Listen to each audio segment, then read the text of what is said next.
US$ 1 trilhão, vale a pergunta deixada para você.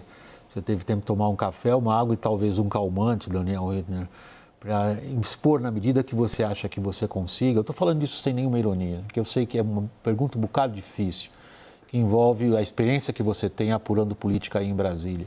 Imaginar o que o governo eventualmente poderia ceder. E até que ponto o governo, só para completar, só para relembrar aqui a memória de quem nos acompanha, como que o governo pretende chegar a esse ponto de convergência chamado Donald Trump, se é que quer? O que o governo entende que dá para colocar na mesa de negociação? Dá para colocar na mesa um acordo sobre minerais críticos e terras raras. Aí, parênteses, é óbvio que Lula vai falar internamente para o seu público que ninguém toca no subsolo brasileiro, mas existe essa disposição. Existe uma disposição de conversar sobre algum caminho para as Big Techs. O quanto ceder é outra parte, mas dá para conversar sobre regulação de Big Techs. Dá para construir algum caminho de reduzir tarifas pontuais que são demandas históricas dos Estados Unidos, por exemplo, com etanol, e dá para pensar em algum caminho para acelerar registro de patentes, principalmente na indústria farmacêutica, que também é outro pleito dos americanos. Qual que é o grande ponto? É como chegar a Donald Trump, porque o Palácio do Planalto e o Itamaraty estão cada vez mais convencidos de que essa tentativa de desacoplar comércio e economia de política tem sido cada vez mais difícil. E ninguém vai abrir mão do que o Planalto está chamando de a soberania brasileira, ou seja, não vamos mexer em processos judiciais. Então, essa é a dificuldade, como transformar esses canais abertos com o Bessent, com o Lutnick, até com o Marco Rubio, com canais menores também, de segundo, terceiro escalão, em alguma coisa eficaz, alguma coisa que chegue no Salão Oval. Aí você está me pedindo a palavra, eu estava gesticulando para você. Vai, Thaís, não quero pedir a palavra. Vai, pisa no acelerador. Eu quero fazer uma pergunta para o Roberto, na leitura que ele faz hoje, não só sobre o Washington, mas sobre o mundo, Roberto, que a gente sabe que você acompanha. Qual é o reconhecimento que outros blocos, outros países têm sobre a necessidade e a importância de fechar um acordo comercial com o Brasil, Brasil/Mercosul, e o quanto que eles entendem o comprometimento ou não do Brasil, governado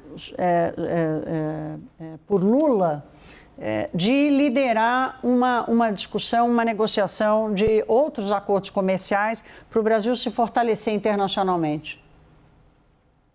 Uma excelente colocação, porque eu até tive em Genebra, quando foi em março, agora, estavam celebrando o aniversário da organização, me convidaram, foi muito interessante, mas já estávamos no calor, né, do tarifaço, porque imaginava-se que isso iria acontecer, e depois passei por lá de novo, e já depois do 2 de abril, e o que eu tentei verificar foi como é que as pessoas estavam se comportando, que tipo de discussões elas estavam tendo, eventualmente até para fortalecer o sistema, ou ter uma coordenação internacional em função das atitudes dos Estados Unidos. E a posição que me foi dada lá foi muito clara. Eles disseram, olha, a prioridade número 1 de todo mundo aqui é salvar o seu. Resolver o seu problema com os Estados Unidos. Essa é a prioridade número 1. Então, seguindo essa lógica, Thaís, eu diria que a prioridade número 2 é de mitigar riscos, ou seja, eventualmente conseguir acordos, outros caminhos de negócios, né, que mitiguem ou que, de uma certa forma, compensem as perdas do que está acontecendo com os Estados Unidos, do mercado que está se fechando nos Estados Unidos.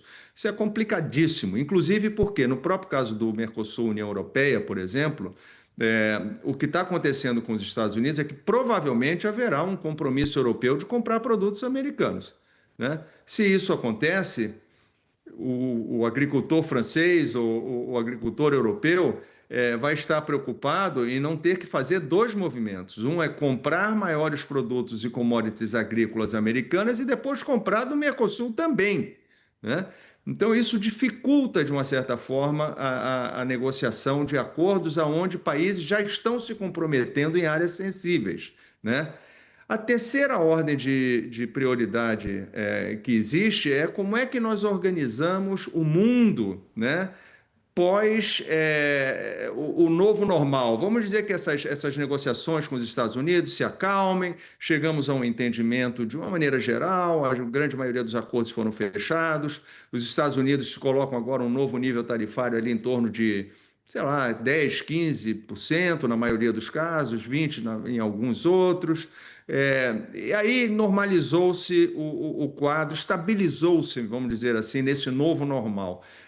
O que fazemos então? As regras voltam? É o momento da gente restabelecer um mundo baseado em regras de comércio ou não? Ou deixa como está? Vamos ver para onde que nós vamos? Essa seria uma terceira ordem de prioridades. Agora, o que me incomoda e me preocupa nisso tudo é que todas essas três ordens de prioridade, elas são todas gravíssimas, né? Porque se, por exemplo, na menor delas, a menos prioritária, que é a coordenação internacional, se não houver nenhum tipo de acordo ali, nós estamos fazendo de um mundo absolutamente imprevisível, que não está baseado em regras, onde o investimento vai se retrair, onde a economia mundial com certeza vai desacelerar, né? E esse é um cenário muito ruim, sobretudo para as economias mais vulneráveis, inclusive as emergentes, né? No caso do Brasil. Então, esse é um quadro extremamente preocupante. O quadro que o Roberto traz, eu ia passar agora para vocês dois, Daniel e Lorival, é da desordem, a desordem sendo construída. Não sei se eu posso fazer esse paradoxo. O paradoxo da desordem sendo construída. E essa desordem, se a gente traz isso para a política brasileira, Daniel, eu vou fazer uma simplificação absurda, mas eu acho que ela funciona. Vai fechando num ponto chamado Moraes-Bolsonaro. Nós estamos pendurados numa desordem dessa magnitude que o Roberto acabou de descrever. Ele está descrevendo, no fundo, fatos e as consequências que esses fatos impõem a nós. E nisso tudo, quando a gente olha para onde o governo vai, o que ele pode fazer, que respostas ele vai dar, a gente chega em Bolsonaro e Moraes. E aí vem a pergunta a você, Daniel. Todos nós, repórteres que somos veteranos, temos nossas fontes, nossas conversas e nossas, digamos, tentativas de entender o que está acontecendo na cabeça dos agentes políticos no governo brasileiro e no STF. E os relatos que chegam a mim, por exemplo, são os de que há uma preocupação enorme dentro do próprio STF e também no Ministério Público com a temperatura de tudo isso. E uma consequente, digamos, tentativa de, eu não diria apaziguar, eu não diria esvaziar essa pressão, mas de dar algum sinal de arrefecimento, qualquer que seja. Moraes explodiu isso? Eu não sei se dá para apostar nisso, sinceramente, William. Tudo que a gente viu nos últimos anos de Alexandre de Moraes é que quando ele é contestado e quando ele está sob pressão, ele costuma insistir no caminho em que ele está. Eu preciso recorrer aqui às palavras de uma pessoa que está aqui no WW com frequência, o Leonardo Barreto, nosso amigo, cientista político, que distribuiu um relatório dizendo que a situação toda parece uma grande tragédia grega, em que todo mundo sabe que se continuar agindo da forma como está agindo, o resultado vai ser péssimo para todos, mas ninguém consegue fazer diferente. Lorival. Bem, eu acho que existe um caminho para separar o comercial do político, no sentido, não totalmente, mas no sentido assim de, por exemplo, isso que a Embraer fez hoje, né? Propõe ao governo americano fabricar os cargueiros KC-390 nos Estados Unidos, investimento de $500 milhões, geração de 2 mil empregos. Uma coisa crível, porque a Embraer já tem 2 fábricas na Flórida, 5 unidades de serviço, já emprega 2.500 americanos, importa mais do que exporta, tem déficit com os Estados Unidos, gera empregos indiretos também. E esse é o tipo de coisa que a administração Trump tem um incentivo para brandir, para apresentar, né? Ela tem agido assim com relação aos outros países e pode desvincular esse tipo de ganhos, não vai recusar um ganho como esse, porque é exatamente o tipo de reshoring que eles desejam, não vai ignorar isso por causa do Bolsonaro ou da... É isso que eu ia te perguntar, se é um offset para Bolsonaro. Eu acho que não, porque eles têm as ferramentas políticas para pressionar. E eu vejo o seguinte, eu queria insistir na minha visão, que é assim, não é necessário para o Trump conseguir a anistia ao Bolsonaro ou que a direita ganhe o governo no ano que vem no Brasil. Isso não é a prioridade. A prioridade é demonstrar que ele é o defensor da liberdade e da democracia e não os democratas nos Estados Unidos ou a esquerda em qualquer outro lugar como no Brasil. Isso sim é importante para ele, isso é vital para ele. Se o Brasil é governado pela esquerda ou pela direita, para ele é indiferente, sinceramente. Então, assim, e ele tem a forma de provocar o Alexandre de Moraes a agir de forma autoritária, ou que possa ser percebida como autoritária.